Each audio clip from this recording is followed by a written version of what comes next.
Eu tenho aqui 80 gramas de manteiga que eu derreti um pouquinho para ficar mais fácil na hora de você incorporar.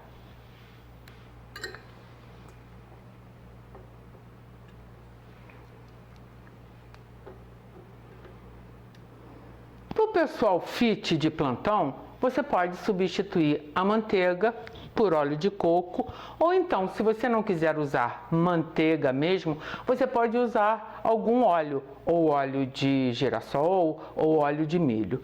Eu só não recomendo usar margarina. E agora que eu tenho 1,5 xícaras de açúcar mascavo. Você pode usar o açúcar refinado, o açúcar cristal ou mesmo o demerara, mas eu acho que para essa receita o açúcar mascavo fica perfeito. Tenho 1,5 xícaras porque eu vou usar depois também um granulado de chocolate e o granulado já é doce, então se você usar muito açúcar vai acabar ficando enjoativo.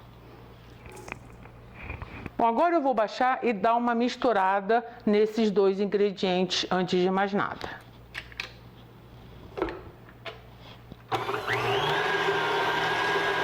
Eu desliguei a batedeira para poder comentar do meu próximo ingrediente. Eu tenho 3 ovos inteiros, não precisa separar gemas e claras e batê-las separadamente. Você pode agora colocar tudo junto e incorporar aqui com açúcar e com a manteiga. Então eu vou ligar a batedeira e vou colocando os ovos.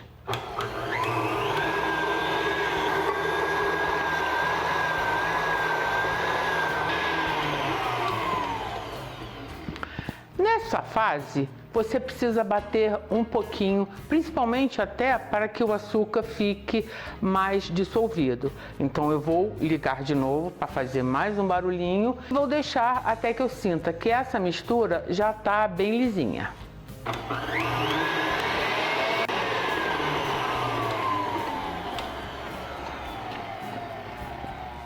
Vocês podem ver que ela ficou até uma mistura mais clarinha, que dissolveu por completamente o açúcar. Agora eu vou abaixar de novo e vou alternar aveia, que eu prefiro usar a aveia em flocos finos, mas pelo lado da estética, que eu acho que fica mais bonito e incorpora melhor. Mas caso você não ache, você pode comprar a aveia grossa e dar uma leve batida no liquidificador para que ela fique menorzinha. Tenho farinha de trigo comum, mas você, se quiser, pode usar farinha de trigo integral ou qualquer outra farinha. E vou usar a parte líquida também, vai ser um iogurte natural caseiro.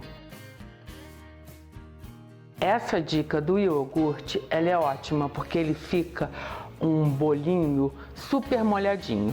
Então eu vou intercalar, vou colocar a aveia, um pouquinho ou quase que a metade do iogurte, depois vou adicionar a farinha e o restante. Só para vocês se situarem, vai ser 1,5 xícaras de aveia, 1,5 xícaras de farinha de trigo e 240 ml de iogurte natural.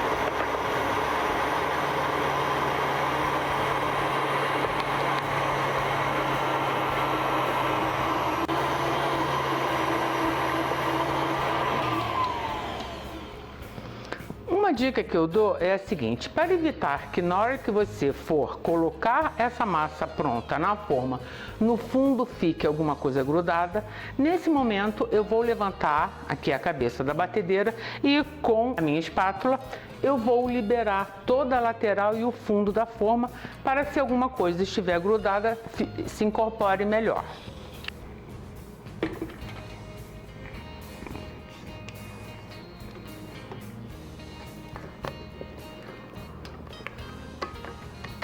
Agora eu vou voltar com a batedeira funcionando, mas eu vou botar numa velocidade bem baixinha e vou adicionar aqui meia colher de sopa de bicarbonato de sódio. Mas caso você não queira, não ache, que não é uma coisa difícil de se achar, você pode usar o fermento biológico também.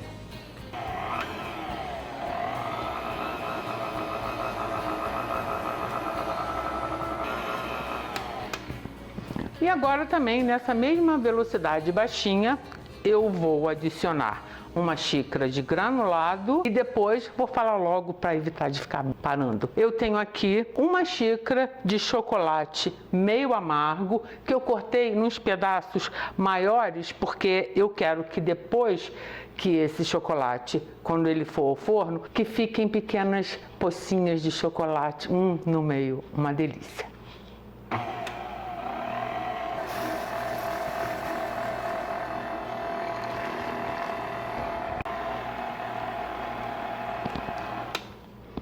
Pronto, eu não quero bater muito nem o granulado, muito menos o chocolate. Eu só quero que eles se incorporem no resto da massa. Então agora eu vou transferir para uma forma grande. Como eu comentei no vídeo do outro muffin, você pode fazer essa receita em pequenas forminhas, numa forma de bolo inglês ou numa forma maior. Agora é só colocar a massa na forma e levar ao forno. Misturar bem aqui. É uma massa bem mole, mas depois ela fica firme e suculenta, bem molhadinha.